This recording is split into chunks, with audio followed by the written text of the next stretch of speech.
Assalamualaikum warahmatullahi wabarakatuh. Satu doa hampir semua orang perlu. Hilang kemurungan, Allah mudahkan langsai hutang. Satu hari Nabi masuk dalam masjid. Nabi nampak satu orang sahabat daripada Ansar, nama Abu Umamah.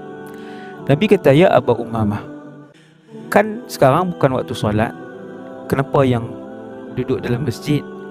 Abu Umamah kata, "Ya Rasulullah, banyak masalah dan juga hutang yang menimbun." Nabi kata, "Wahai Abu Umamah, nak ada aku ajak satu doa? Kamu sebut pagi, kamu sebut petang doa ni. Allah akan hilangkan kemurungan kamu, risau, sedih, gundah gulana.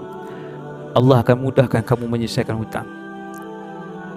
Abu Umar kata, "Ya." Nabi pun ajak, "Allahumma inni a'udzubika minal hammi wal hazan, wa a'udzubika minal ajzi wal kasal, wa a'udzubika minal jubni wal bukhl, wa a'udzubika min ghalabati ad-daini wa qahri rijal."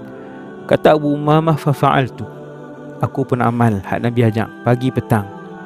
Aku mendapati Allah menghilangkan rasa sedih, murung aku, dan Allah memudahkan aku menyelesaikan hutang. Hadis riwayat Abu Daud. Jom amal sunnah Nabi sallallahu alaihi wasallam.